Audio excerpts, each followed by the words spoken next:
Bismillahirrahmanirrahim. Assalamualaikum warahmatullahi wabarakatuh.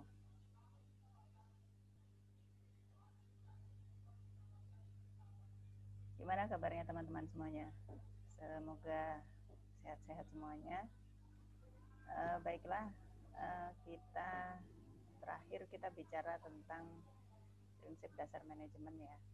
Dan alhamdulillah saya mendapatkan feedback yang luar biasa dari catatan-catatan yang dikumpulkan oleh teman-teman semuanya. Kali ini sebelumnya saya mau tanya dulu, sebetulnya kamu sudah belajar keorganisasian belum? Keorganisasian sudah belajar belum? Sudah pernah ambil materi itu belum?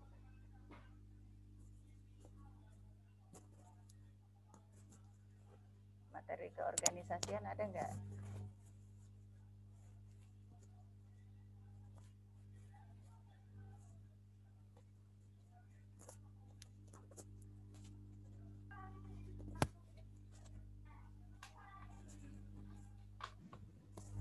Ada materi keorganisasian nggak sebelumnya? Kita hari ini sebetulnya akan bicara tentang ini ya, tentang prinsip dasar manajemen, lebih kepada POIC.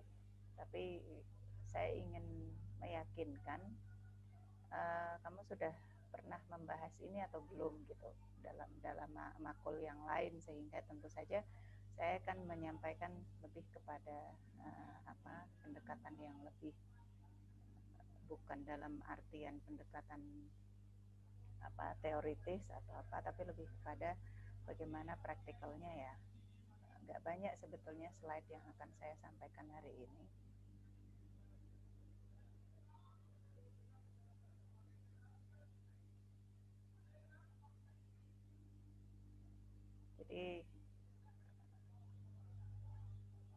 Jadi kita akan bicara tentang fungsi manajemen dalam, kemudian saya nggak akan menyampaikan tentang bagaimana di kelembagaan lokal itu, karena tentu saja ini nanti jadi concern kita bersama untuk mencari ya bagaimana dinamikanya ketika fungsi-fungsi manajemen itu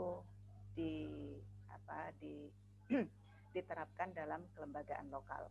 Tentu dinamikanya sangat beda. Makanya itu tugas akhir yang sudah saya sampaikan ke kamu semuanya itu sebetulnya adalah dalam rangka untuk menggali ya menggali lebih dalam, menggali lebih jauh bagaimana sih prakteknya POAC dalam kelembagaan lokal itu. Kemarin kita bicara tentang manajemen juga atau kemudian kali ini kita bicara tentang fungsi-fungsi manajemen itu sebetulnya ada beranjak dari sini ya sebetulnya.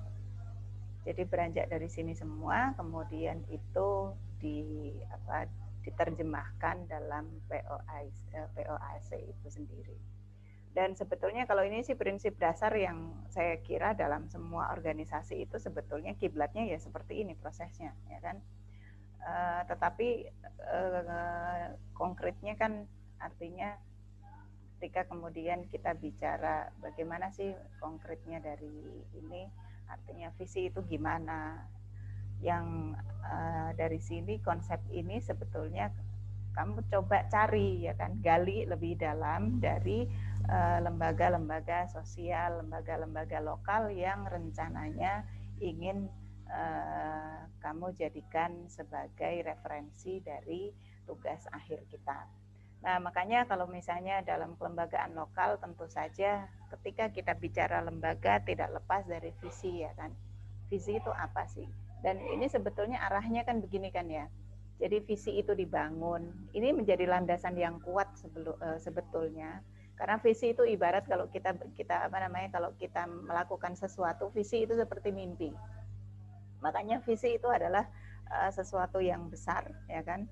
Jadi mimpi ini harus kuat benar-benar. Jadi mimpi itu kan berlandaskan dari idealisme, dari ya namanya mimpi itu mungkin juga kalau misalnya orang bermimpi itu kan kalau misalnya bahasa sekarang itu kan agak halu gimana ya. Jadi halu artinya kayaknya nggak mungkin deh gitu. Tapi itulah sebetulnya landasan dari kelembagaan itu adalah selalu beranjak dari mimpi. Mimpi itu karena ketika suatu lembaga itu dia tidak punya mimpi besar, ya kan? Pasti dalam dinamikanya ketika ada tantangan, baik itu yang berkaitan dengan sumber daya, input dan sebagainya, baik itu yang berkaitan dengan POAC dalam pelaksanaan tata kelola dan sebagainya, pasti nanti setelah itu ya selesai roboh. Makanya itu kita ketika mimpi itu sangat penting sekali, visi. Jadi idealisme dari suatu lembaga itu apa sih sebetulnya, mimpi besarnya itu apa. Nah, makanya ketika kita bicara visi itu adalah menjelaskan arah jangka panjang dari satu lembaga. Makanya mimpi itu selalu abstrak. Mungkin kalau kita bisa bilang ketika namanya bermimpi, orang itu bermimpi, nggak mungkin nih, gitu kan. Nah, begitu juga dengan lembaga. Itu selalu bentuknya itu abstrak. Yang ini adalah mimpi itu adalah yang menjadi spirit dan ini menjelaskan arah jangka panjang dari suatu lembaga. Kemudian misi itu juga menyatakan maksud dasar dari lembaga, kemudian strategi. Jadi ini konkretnya. Di sini sebetulnya konkretnya dari bagaimana menerjemahkan dua hal ini dalam bentuk pelaksanaan yang itu dalam, kalau misalnya dalam prinsip dasar manajemen itu dalam POAC itu ya. Makanya strategi atau tindakan yang dilakukan untuk mencapai tujuan jangka panjang itu. Nah, makanya dari proses ini tujuannya apa sih sebetulnya? Tujuannya apa? Kemudian goalnya ini apa? Terus sasarannya, objektif atau tujuan capaian konkret yang bisa dilakukan dengan melakukan beberapa langkah-langkah strategis, capaiannya apa? Makanya ini adalah proses panjang sebetulnya. Dan dalam proses ini, ya kan, dalam piramida ini sebetulnya kalau misalnya kita bicara dengan kelembagaan lokal, dinamikanya sangat banyak sekali. Itu juga terkait dengan input sumber daya yang ada, kondisi sosial yang ada, kemudian juga dinamika bagaimana penerimaan masyarakat, atau misalnya kalau misalnya terjadi perubahan yang drastis sekali, misalnya kan kalau sekarang ini dalam kondisi kita COVID ya, ini kan banyak sekali lembaga-lembaga sosial kemasyarakatan itu yang terdampak, ya kan, yang terdampak karena terkait dengan pembatasan aktivitas luar. Karena biasanya lembaga-lembaga sosial kemasyarakatan itu kan adalah lembaga yang komunal, yang itu sifatnya selalu berkaitan dengan sekumpulan orang. Dan dengan COVID-19 ini banyak sekali lembaga-lembaga sosial kemasyarakatan, terutama lembaga-lembaga lokal itu yang sulit untuk bergerak, sulit untuk beradaptasi. Ya karena banyak hal tentu saja, karena ketika dengan pembatasan aktivitas keluar ini kan tentu saja dampaknya luar biasa itu. Jadi ini bukan tentang bukan tentang labeling ya, bukan tentang melabeli bahwa lembaga ini tidak bisa beradaptasi, tapi artinya kita harus melihat dinamikanya itu adalah dengan bagaimana lembaga-lembaga sosial kemasyarakatan itu dampaknya sangat luar biasa, dan untuk proses beradaptasi dengan perubahan sosial seperti dalam konteks pandemi ini itu juga membutuhkan sumber daya yang tidak mudah gitu. Jadi kita lihatnya dari sudut pandang ini ketika kita bicara tentang kelembagaan lokal. Makanya kita lihat sebetulnya kalau misalnya kita bicara tentang fungsi manajemen sih basicnya kan 4 ini. Saya rasa kamu sudah tahu ya ini ya, basic dasar dalam ini juga udah basic dasar fungsi manajemen dan keorganisasian itu tentu 4 hal ini sebetulnya yang kita lihat dari kita teropong ya, gimana perencanaannya atau planning ya kan. Jadi kalau misalnya kita kaitkan dengan piramida ini ya kan, bagaimana semua ini Jadi semua piramida dari visi, misi, strategi, goal dan tujuan, ya kan, objektif ya dari suatu lembaga itu, kemudian bagaimana itu kemudian diterapkan dalam proses ini semuanya. 4 proses dalam fungsi manajemen itu, dari perencanaan, kemudian pengorganisasian, kemudian penggerakan, ya kan, POAC itu actuating ya, jadi penggerakan dan pengarahan, kemudian pengorganisasian dan apa namanya, controlling ya, pengorganisasian dan pengawasan. Bagaimana 4 hal ini menopang dalam proses piramida tadi, sehingga objektif dari visi, dari spirit yang dibawa oleh suatu lembaga itu bisa tercapai, bisa diterjemahkan dalam kegiatan-kegiatan yang konkret, dalam kegiatan-kegiatan yang implementatif, dan juga kalau misalnya kita bicara dengan kelembagaan lokal, dengan kegiatan-kegiatan dan program-program yang itu juga bisa diterima oleh masyarakat. Ini yang tidak mudah, gitu kan. Jadi ini yang sulit sekali ya, yang sulit untuk dilaksanakan ketika kita bicara dalam konteks kelembagaan lokal, karena tentu saja ketika ada perubahan, ada dinamika sosial yang menuntut lembaga sosial itu berubah, tentu ini dampaknya luar biasa, dan dampaknya itu diantaranya adalah bagaimana itu berdampak kepada sosial kemasyarakatan di mana lembaga itu ada, gitu kan. Termasuk juga ketika terjadi ada penolakan sosial, termasuk juga ketika terjadi ada ketidakmampuan lembaga untuk beradaptasi.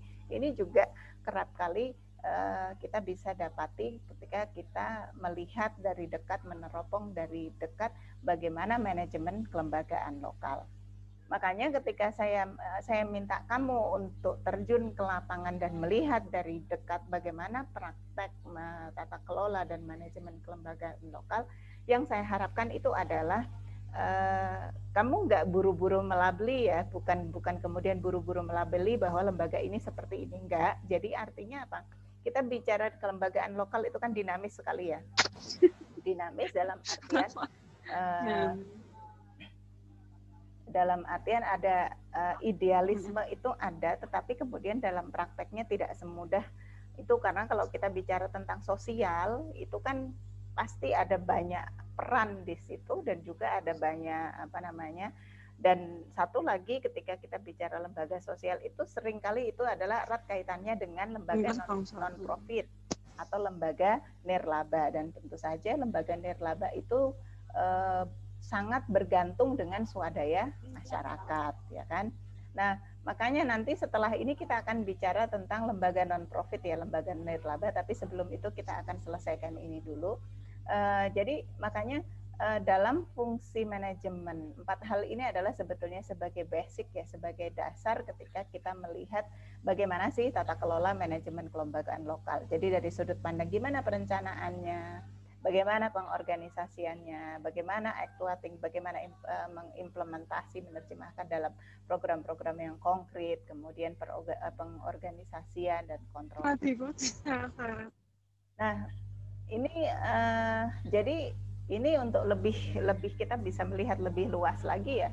Jadi kalau misalnya tadi fungsi manajemen itu ada di ranah 4 hal ini, ya kan? Jadi dari perencanaan, pengorganisasian, pengarahan, dan pengendalian, ya kan? Maka sebetulnya apa saja sih yang menopang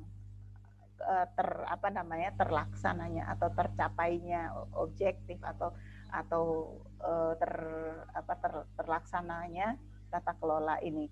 Jadi tentu saja sumber daya itu kan banyak hal ya. Sumber daya itu kalau misalnya kita bicara dalam kelembagaan lokal itu bukan hanya itu dalam bentuk materi, ya kan, tetapi juga ada sosial kapital juga di situ. Sosial kapital itu siapa ya? Termasuk sumber daya manusia, kemudian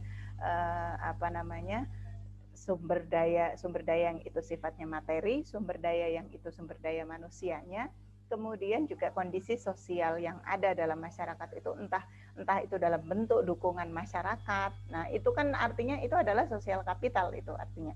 Nah, makanya kemudian di samping itu juga dari sumber daya ini bagaimana kemudian itu diterjemahkan, dikolaborasikan, bukan dikolaborasikan ya, apa ya yang tepatnya.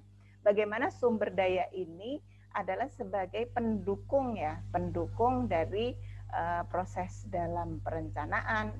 Sumber daya ini sebagai sebagai bahan, sebagai motor ya, sebagai motor dari untuk menjalankan fungsi-fungsi manajemen itu, baik itu dalam perencanaan, pengorganisasian, pengarahan, pengendalian, yang tentu saja ini ada manajer. Manajer ini kalau saya katakan ya, kita bedakan. Kalau kemarin kita bilang tentang, kita juga singgung tentang manajer, tentang kepemimpinan ya. Kamu harus bedakan manajer dan kepemimpinan. Artinya apa di sini? Kepemimpinan itu kadang kita lihat bahwa orang menjadi pemimpin belum tentu dia punya kapasitas sebagai manajer. Beda ya artinya ya. Tapi di satu sisi kita perlu, ketika kita bicara dalam kelembagaan lokal, di satu sisi juga diperlukan pemimpin yang tidak selalu dia sebagai manajer yang baik gitu.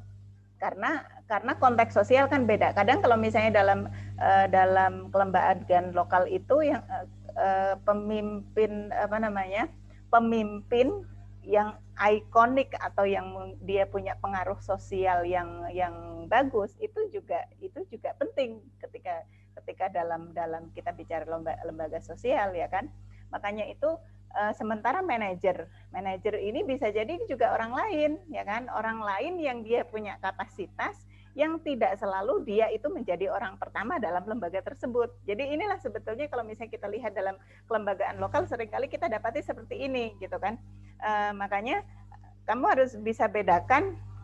Jadi biasanya kalau misalnya dalam kelembagaan lokal itu ada second layer ya kan, second layer leadership atau orang kedua ya kan, lapisan kedua dari kepemimpinan. Nah biasanya lapisan kedua inilah sebetulnya truly manager, mereka yang benar-benar dia adalah manajernya dari kelembagaan tersebut. Makanya kalau misalnya, jadi kadang gini, saya lebih bicara ke apa yang terjadi ya, apa yang sering saya lihat ya. Ya biasanya kan begini. Jadi ketika dalam lembaga sosial, kadang pemimpin itu adalah seorang yang memang itu dipercaya secara sosial untuk menjadi pemimpin suatu lembaga, yang pemimpin ini adalah local icon. Jadi ikon lokal ya, ikon lokal, ikon sosial yang ketika pemimpin ini didapuk untuk menjadi pimpinan suatu lembaga, ini memberikan dampak sosial yang tentu saja ini menjadi memperkaya sumber daya yang itu kaitannya dengan modal sosial sebagai dukungan sosial atas lembaga lokal tersebut. Ini yang terjadi biasanya dalam kelembagaan lokal. Nah, kemudian bagaimana kemudian fungsi manajemen ini? Biasanya tentu ada orang second layer ya kan. Orang second layer manajemen itu biasanya dialah sebetulnya yang benar-benar yang betul-betul dia adalah yang melakukan fungsi manajemen atau proses manajemen tersebut, dari perencanaan, pengorganisasian, pengarahan, pengendalian. Makanya biasanya kalau misalnya kita bicara dalam kelembagaan lokal, biasanya pemimpin yang dia sebagai ikon ya, ikon kelembagaan lokal, dia punya mimpi. Dia punya mimpi besar, punya visi besar. Tetapi itu kemudian di orang yang second layer management inilah yang menerjemahkan ya, yang menerjemahkan mimpi-mimpi besar dari leader itu tadi dalam fungsi manajemen yang konkret dan bisa dilaksanakan, yang itu untuk mencapai apa? Untuk mencapai tujuan organisasi. Bagaimana supaya tujuan itu tercapai dengan secara efektif? Efektif itu artinya apa? Dengan sumber daya yang ada, ya kan? Efektif itu artinya bagaimana sumber daya yang ada pokoknya diberdayakan. Jadi artinya sesuai dengan kapasitas dan sumber daya yang dimiliki oleh lembaga tersebut, dan efisien. Efisien itu artinya apa?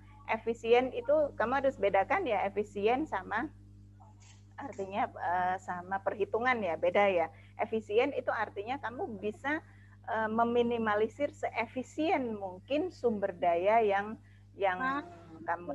dimiliki oleh lembaga itu, sehingga bagaimana sumber daya itu juga artinya bisa dimaksimalkan atau untuk menopang fungsi-fungsi manajemen yang lain. Itu. Nah, makanya ini jadi sebetulnya yang kita bahas cuman ini saja. Makanya kalau sekarang setelah ini sekarang bagaimana prakteknya dengan kelembagaan lokal? Nah, ini sebetulnya pertanyaan besar yang ingin saya tujukan ke kamu semua ketika kamu kemudian mencari menelaah bagaimana fungsi-fungsi manajemen itu berjalan ya, dilaksanakan dalam kelembagaan lokal. Jadi ceritakan apa hasil pengamatan kamu. Nah, sebelum saya mau stop ini dulu sharing ini. Nah, saya mau coba kamu untuk melihat bagaimana ada seorang sosok yang pemuda milenial ya, yang dia menjadi penggerak di desanya. Artinya bagaimana dari sini itu kemudian menggerakkan kehidupan sosial yang ada. Mungkin sebentar ya. Gurune di mana? Orang dulu. Gurune di nol.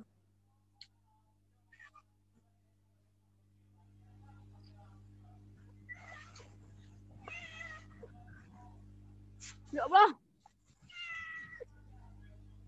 Tolong. Bisa.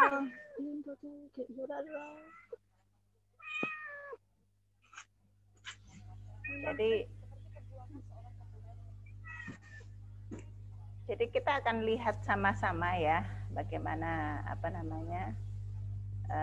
bagaimana ini seorang penggerak ya di suatu desa ini, dan bagaimana ini kemudian memberi warna dalam dinamika komunitas sosial yang ada, sehingga kamu bisa melihat bahwa sebetulnya dalam kelembagaan lokal itu juga sangat erat kaitannya dengan ada peran-peran ikonik ya, peran-peran tokoh sosial, peran-peran penggerak sosial, yang ini sebetulnya saya harapkan kamu nantinya juga akan menjadi bagian dari itu gitu ya. Sebentar. Amin.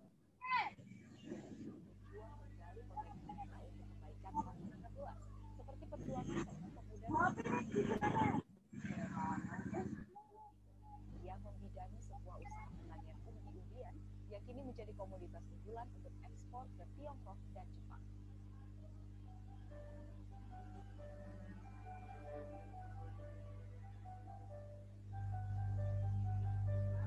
Merajut harap, mengejar cita, membangun desa melalui orang.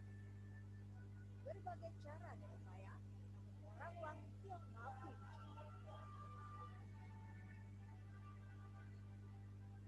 Dialah Paidi. Dia 39 tahun ini merupakan pembudidaya porang yang sudah beromset besar. Tak hanya menjadi petani dan pengepul porang, ia kini juga menjadi eksportir untuk memenuhi permintaan porang di Tiongkok. Sebelum berbisnis porang, ia pernah menjadi produsen. Jadi saya memang pemulung. Ketika malam juga saya mulai belajar itu. Dan saya berpikir bagaimana bisa saya maju dan untuk masyarakat sendiri bisa mengenal orang dan saya bisa berkembang.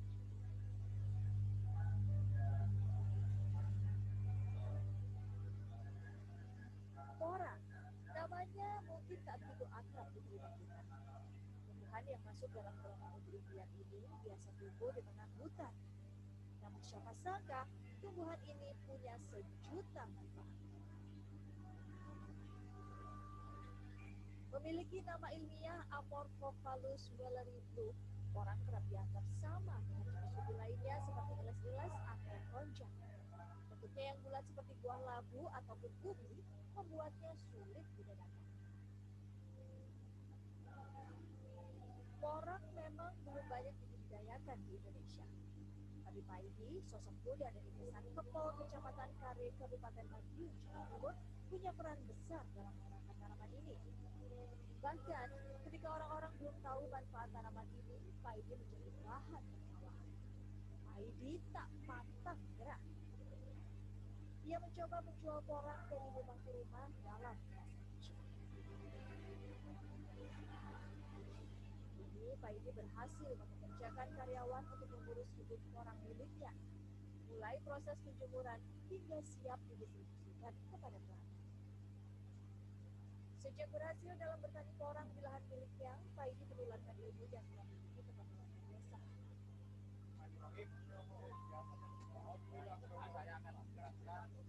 Sejak porang menjadi komoditas utama di desa ini, gabungan kelompok tani milik desa yakni Sarwo Asih menjadi berkembang. Paidi sebagai perintis bersama Yanto dan warga lainnya terus membangun gapoktan ini untuk mengedukasi petani-petani lainnya agar dapat memaksimalkan potensi porang. Melalui kelompok tani ini, Paidi juga memperkenalkan revolusi tanam baru, yakni dengan menanam porang tanpa naungan atau tanpa pupuk. Dengan sistem ini, hasil panen lebih melimpah dalam kurun waktu yang relatif lebih singkat. Paidi juga menerima penjualan porang dari para petani, membantu mendistribusikannya dan ikut memastikan harga porang tidak kurang dari Rp10.000 per kilogram. Para petani porang yang ada di wilayah Jawa seperti Salatiga, Semarang, Kebumen, dan Sukabumi, hingga di luar Jawa seperti di Palembang, Makassar, Alor, dan Nusa Tenggara Timur juga menyuplai porang kepada Paidi untuk memenuhi permintaan ekspor ke Tiongkok, Jepang, dan Eropa. Tak heran, omset dari menjual porang ini telah mencapai angka miliaran rupiah. Saat ini 80% dari porang dimanfaatkan menjadi zat aktif di pengolahan makanan, dan 20% sisanya menjadi kosmetik, obat, hingga lem.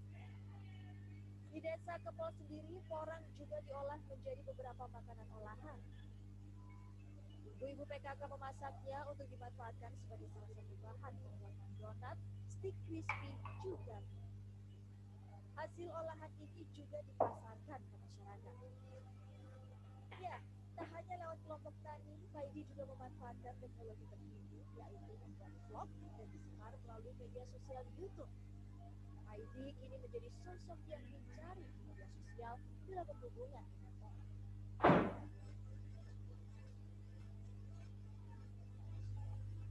Tak hanya mengajak para petani untuk meningkatkan pendapatan mereka lewat bertanam porang, Paidi juga berhasil mengangkat nama Desa Kepol.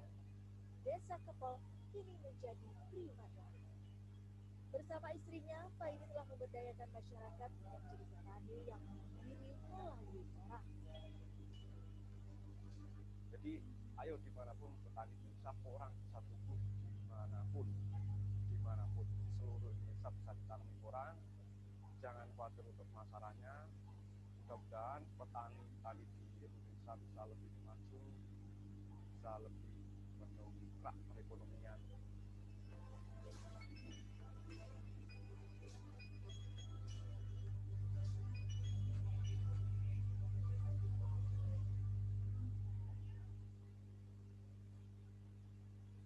Ya, sudah ya. Jadi itu tadi kelompok taninya apa namanya? Ada yang ingat nggak? Belum ini ternyata, sebentar. Itu frustasi atau ambil hati, Mak? Enggak lah, artinya